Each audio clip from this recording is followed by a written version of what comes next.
You guys are want to pay attention to this dynamic speaker. Not only is she an entrepreneur, she's an author, all right, and she is a speaker.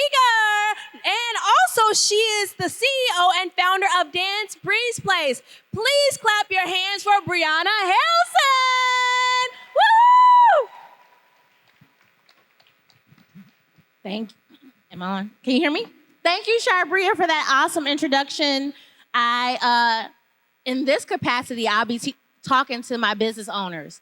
Who's a business owner? Let me hear you say, yeah.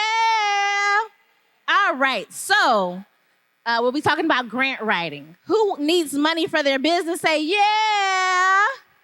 Okay, so we'll hop right into it. So not only do I own a dance studio called Breeze Dance Place located right up the street in Maryville, Indiana, I'm a wife, I'm a mom to 3 little humans, a 5-year-old Paul, a 2-year-old Braden, and she'll be 1 on Wednesday, Parker.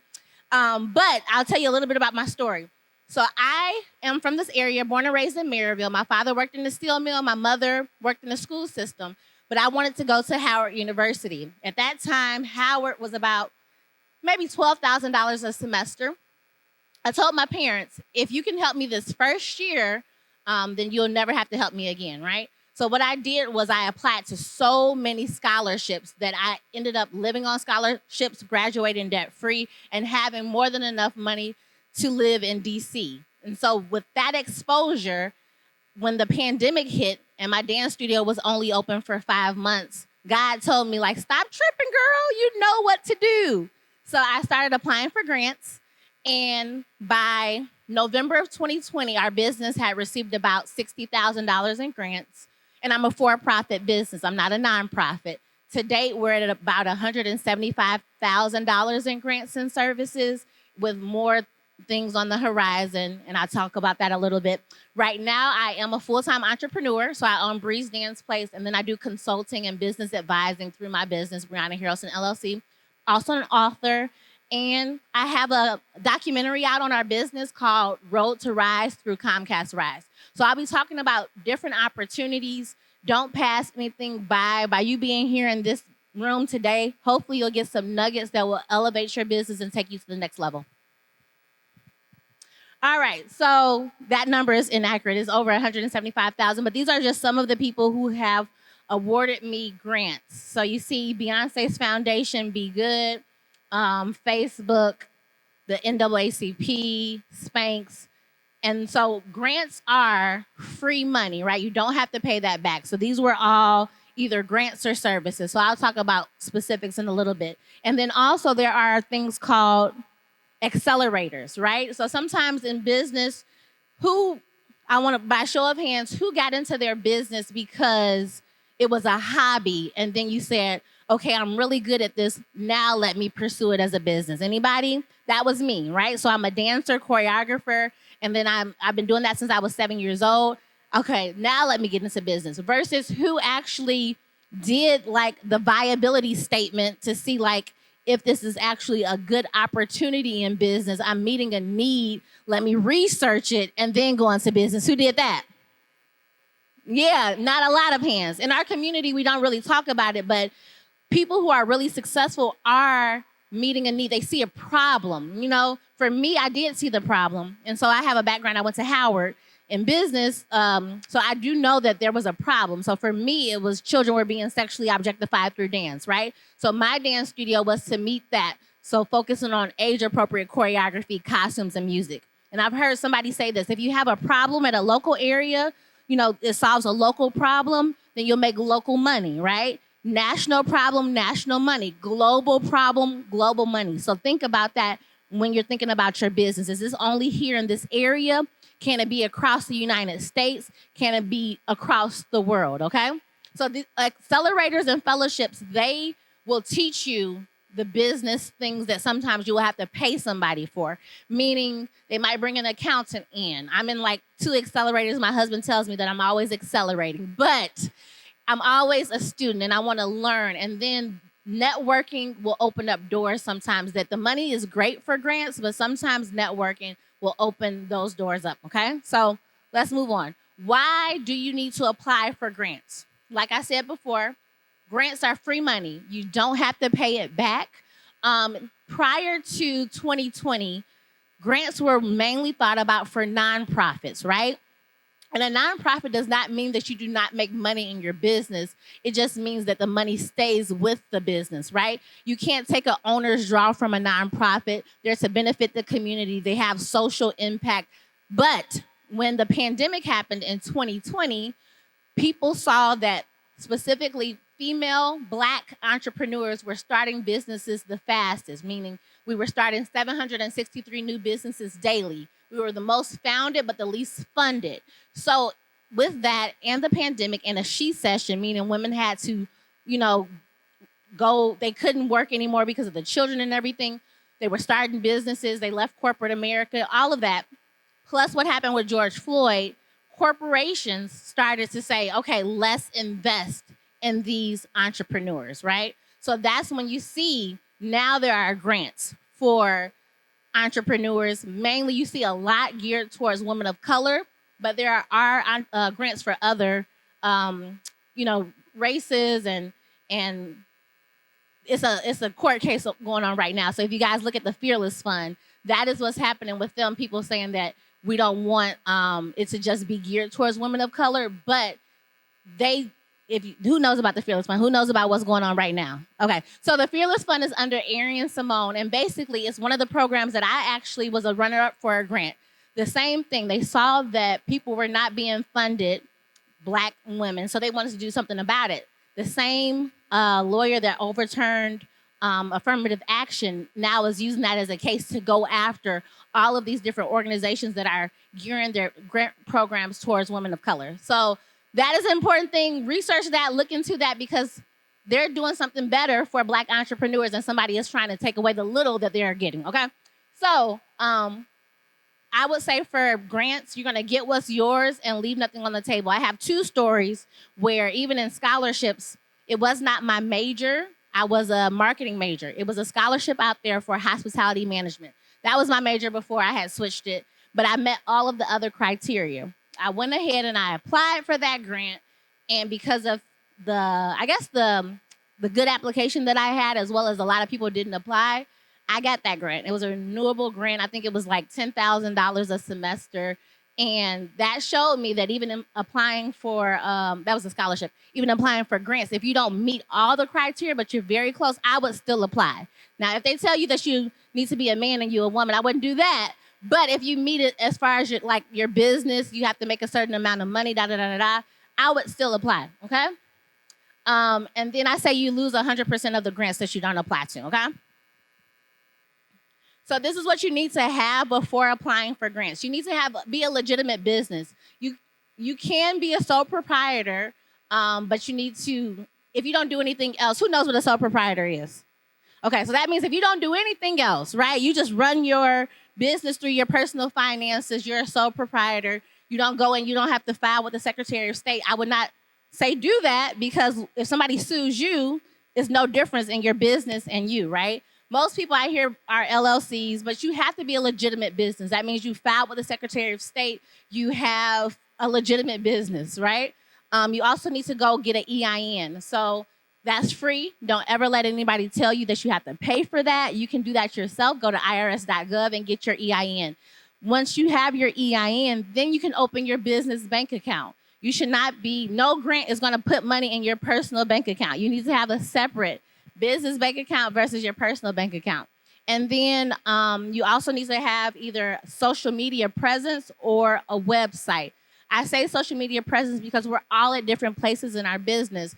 And I started with just a Facebook page because that's what I could afford at that time, right? But they want to see, when they go and they validate your business, they want to see that you are a legitimate business. So you're posting, regardless of what industry you're in, people look at that nowadays. They're going to say, okay, you say that you're an accountant. I'm going to go to your website. I'm going to check you out. I'm going to make sure that you're a valid business. So start off where you can. Social media is free. You should know your target market. So, right, for me, my dance studio is, I have 2 target markets, but my primary target market are parents, mainly their ages between 25 and like 50, who for me is African American women. And I know who they are, right? So that when I'm doing my messaging, I know what platforms they're on. So my target demographic, they use Facebook a lot and they are into TikTok a lot. So if that's what I know, then that's what I'm going to target for having my business on those platforms starting off.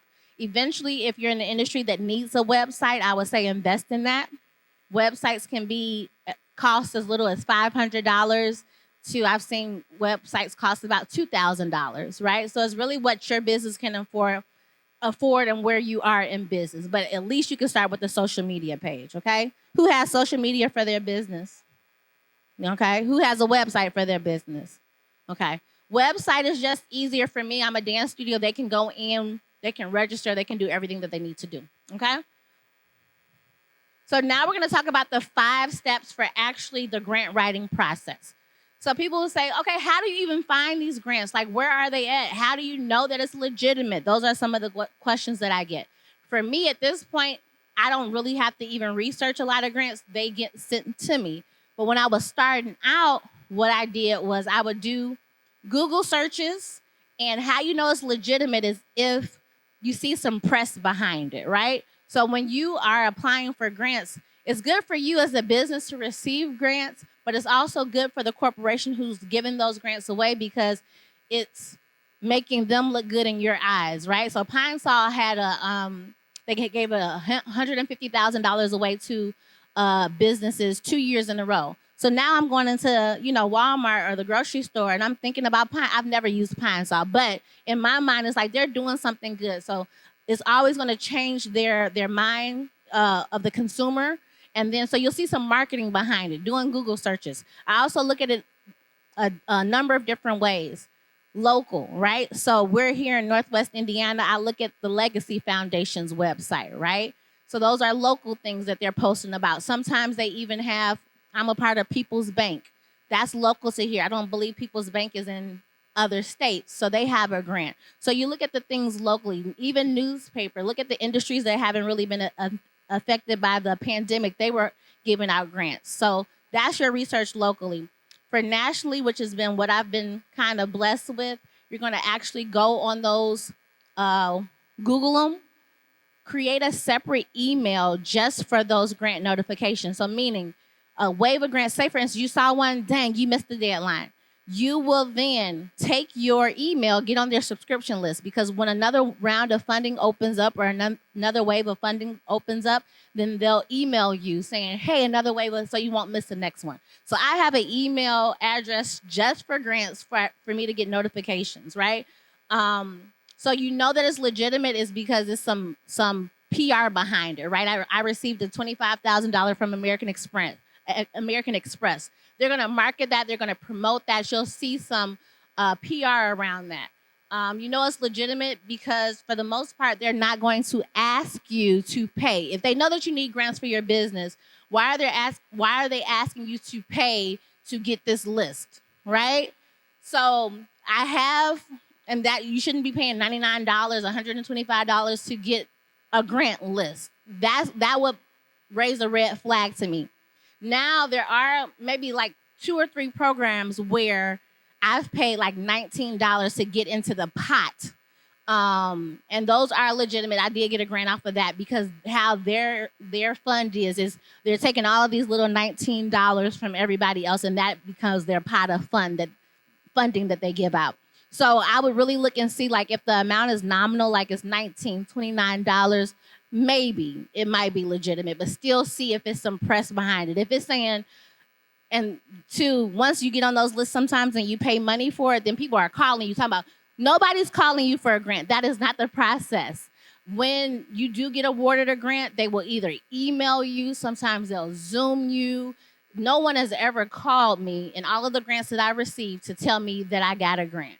Not even a text message. So if they're calling you and texting you, you can most likely think that that's a scam, okay? So how I prioritize my list is I am very organized. So I create an Excel spreadsheet. I'm going to list the name of the grant, how much it's worth, and then the deadline for which it's due. And I'm going to work towards that. For me, I like to accomplish things. So if it's an $1,000 grant, I'm going to just knock it out because maybe it's not asking for a lot of stuff. But if it's a $25,000 grant and it's asking for a whole bunch of stuff, I'm going to make sure that I'm working towards that every day. So prioritize your list by deadline, amount, how much time it requires. So I write them down and I type them out because I can see them in front of my face. To create an appealing package. Tell me if this sounds better. I started a business because I love to dance. That's option A. Or I started a business because I saw that children were being sexually objectified through dance, and I wanted to create the change in my communities to let people know that they can use dance as a vessel of healing. A or B? B, right? So if you own a fried chicken shop, right? Why are you serving fried chicken? Is it because it was your grandmother's recipe that she passed down when during the Great Migration? This is how, you left from the South. What's the story behind it? And I'm saying that has to be the story, but it has to have a story. Like, that is the difference between grants and then, like, investments. Grants have to have some type of social impact. So my husband's a photographer, and I told him, yeah, you might not be the most attractive for a grant unless maybe you start an internship program where you're taking kids out the hood and you're teaching them how to use photography. He's traveled all around the country doing photography. That would be the social impact of using his business, as opposed to, I'm just getting this grant so I could get some more photography equipment. What's the social impact? So versus when, I'll be pitching in a couple of weeks. Pitch competitions are a little bit different from grants. They want to know, like, what's your growth? Because when you're pitching, and sometimes you pitch to investors, but sometimes you pitch at the end of these accelerator programs, they want to see, okay, think about Shark Tank. That's pitching. They see that you're growing really fast. They're going to give you some money, but they want their money back plus more. They want to make money off of you. So it's not necessarily the social impact, but it's about the growth of your business. So that's pitching versus grants and, the social impact given back to the community. Okay, so an appealing package is, what's your story? Is it a compelling story? Don't be just brief in, okay, I create T-shirts. Why do you create T-shirts? You want people to wear the message of hope on their shirts to let them know they can continue going the next day. So that is a compelling story.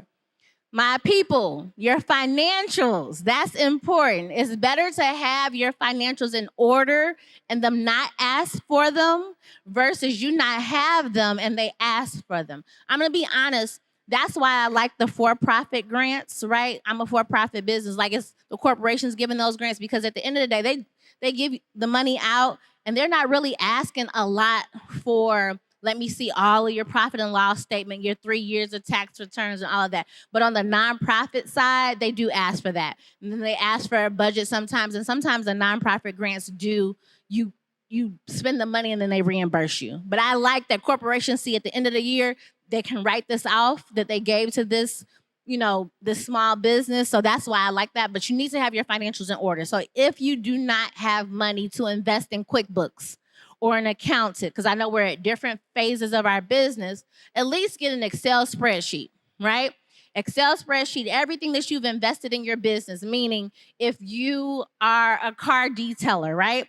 And you've bought the wax, you've bought the vacuum, you've bought whatever it needs, those are all expenses versus, how much you bring in. So if you've done 10 cars, and you've charged $200, that's $2,000 minus your expenses will give you your profit, right? Or your loss. Start keeping track of that, getting in the habit of doing that. Stop commingling your funds. Stop pulling from your personal and you can invest from your personal into your business account and see that as seed going in, but stop using your business account to pay for your child's diapers. Like, that's not, and I'm just saying diapers because I got kids in diapers, but you got to separate the two, because if somebody does go in and look at your financials, you're not a good steward, right? And who would give you a grant if you can't even handle what you got going on? Okay, so social media is the last part of that. If you can't invest in a website, make sure you're posting on your social media, whatever your mode is, whether that's Snapchat, Instagram, Facebook, TikTok, Yelp, Twitter. We have so many, or X or whatever they call it, because they want to verify and validate that you are a business, okay? And then you've done all this work. You've done your research. You've looked for grants. You have, done your application. My other tip is that when you write your grants out, put it in either a Word doc or a Google doc. spell check it. Save that Word doc or Google Doc because you're going to go back to that. You're not going to reinvent the wheel every time you apply for grants. You have something you're working from. And when you have that you're working from, you don't feel overwhelmed when it's time to apply for another grant. So when the question asks you something about your goals, you can type in control, find, and see where you talked about goals and tweak it to work for that grant. So that's another tip. Make sure that you put it in a Google Doc because you want to spell check it. Because I always tell people that maybe at the beginning of the grant process, when you do apply, that it's probably computer generated, meaning they're just kind of checking off if you meet the eligibility requirements at the beginning of the grant. So say, for instance, I got a grant and I was one of 17,000 people.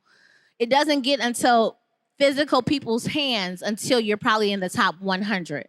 So you have to make sure that you're talking to a human, even after it goes through that electronic version, you're talking to a person, right? So for me, I share my story. I share my story that I've, been dancing since I was 7 years old, and I knew that I wanted to start a dance studio. And I talk about that when I went to go sign the lease for my dance studio, within 2 weeks, my mom had a massive stroke in addition to a cancer diagnosis, and she ended up passing away and never got a chance to walk the studio. And it's not for me telling her, like, give me money because it's a sad story. No, I don't talk as if I'm a victim. I talk as a victor. Like, even throughout that process, we were able to incorporate joy workshops to teach people how to dance through grief, that I could have quit, but I didn't give up, and how God has been faithful. So I share that story because it's my story, right? And nobody else gonna tell my story but me. So if you have a story, and it's never from a place of I'm begging, it's from a place of all these things happen, but yet I'm still here, and yet I'm still changing lives through dance. And so if you have a story, because we all have stories, especially I'm talking to right now to Black female entrepreneurs, you guys give so much. And it takes a lot for you to, recognize how much you give. But anybody who gives in their business, start tracking. Oh, you gave a free t-shirt away. Keep track of that stuff so that those numbers at the end of the time, you can say, we gave away $2,000 in scholarships, $2,000 in free products to help our community. Like, keep track of that stuff. Because sometimes we just give and don't keep track of it. And it's like, you're not looking good, but this is attractive for a grant application because they see that you're making impact in your community. So my other tip is always submit early. You never want to do all this process, right? And then wait to the last minute, and then the computer glitches, you get kicked out, you lose your work, you're mad, right? And then too, on the other side are actual people who are administrators. So sometimes when you email them back, they are people. So say, for instance, they're on vacation. So I always say, give yourself at least 3 business days to submit prior to. And then going back to talking about your story, you want to share a story because people want to read your story, right? They want to, when you think about storytelling, we all go to the movies and we look at the action movies. My kids love the Marvel movies because it's a bottom dog. He comes up, he's elevated, and he wins, right? So if your story kind of reflects that as, this happened, but still I kept my business going. My father passed his business on to me. I didn't have the business acumen. I continued to train. Now we're making, $200,000 a year. Whatever that story is, somebody's reading it, and you have to capture their attention. So I think that's the main thing, is learning how to capture your audience's attention when you write, making sure it's free from spelling errors. And then for those national grants, like when you're one of 17,000, one of 25,000, it's not the norm for them to reply back to you to let you know that you didn't get it. You'll get an automated email, but it's no person. But for the local grants and the smaller grants, sometimes people will. I applied for a grant through the state of Indiana, and I'm like, I didn't get it, but I'm like, okay, can you give me feedback on my application because I plan to apply again? And they responded and gave me feedback. So you can ask, but I always say thank you, and then you repeat that process and you start over again. So the main things are, you do your research. You could do Google search, even following people on Instagram who are in your same industry. So if I were all of you, I would follow me, right? And you would see all the grants that I get because they send you like, the pictures, and you post and all of that. So if you follow me, I'm gonna see, oh, she got this grant. I'm gonna go get on that list so I can apply for it next season. And then grants are not immediate. It's not an immediate thing. So I might apply for a grant in January. I might not get that grant until get notified of that grant until April. Sometimes the check won't even be wired into your account until like May or June. So grants are not a get rich quick thing. It's like it's a process to it. And you have to actually have the business that's doing the social impact to get those grants. But there are plenty of programs out there. I'm actually going to talk about one on the next slide where I've gotten maybe 2 grants from.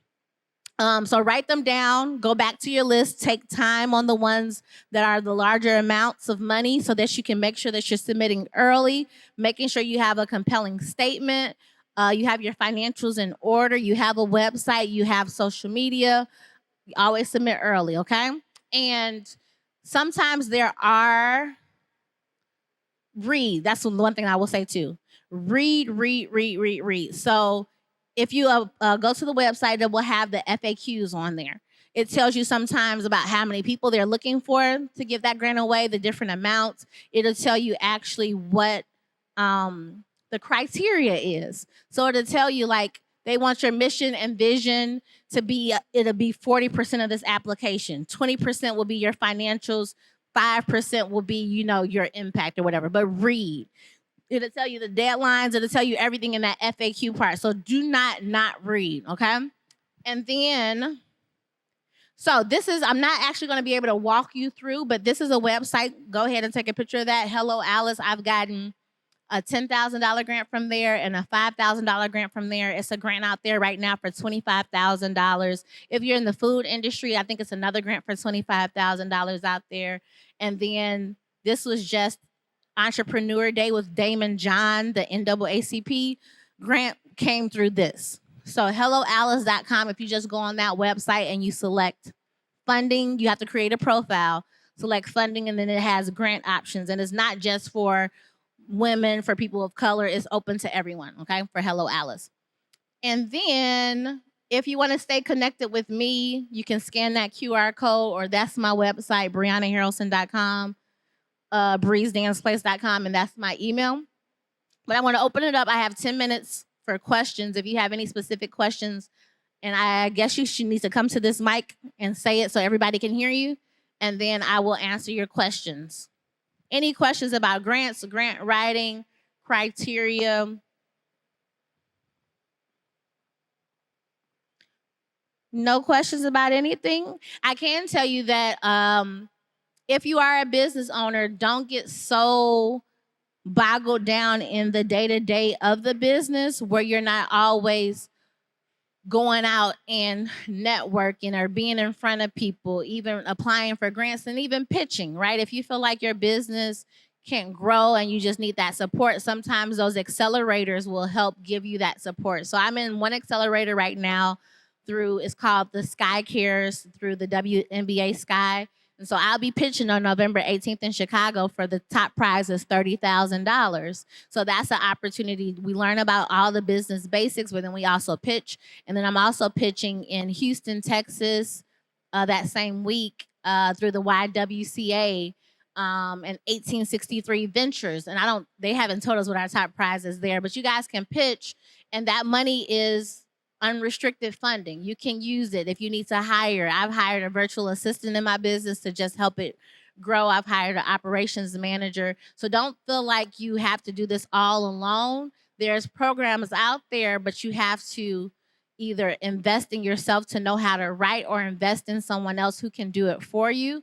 The one thing that I will say about grants are if you are starting up, it's not a whole lot of grants for startups. They want to see some type of traction. So I didn't get my first grant until 2020. I had been in business since 2018. So I had a little bit of traction. I had opened the studio. The pandemic happened. And you just have to show that you're growing. And don't feel like your revenue is too small. Sometimes they do have a minimum revenue, like you have to make about 100,000. Sometimes they don't, because they understand that maybe with the training, maybe with the wisdom, your business can grow. But I would just say really get your systems in order for your business, for how it will operate and how it will run. And then connect with me. I do a free 10-minute consultation where we can talk about if your business is a good business for grants. Or what you need to do. And then I also do group grant writing workshops where it's for a smaller fee where you come together and learn as a group. and then you'll get the same tips, and we'll walk through a grant together as a group. So if no further questions, you have a question, come on up. Ashley, hey.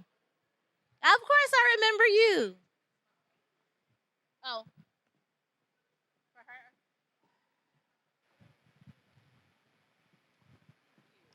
Well, first of all, good morning. It's so nice to see you again, and I celebrate. Uh-oh. Okay. Am I good? Okay, perfect. Well, good morning, first of all.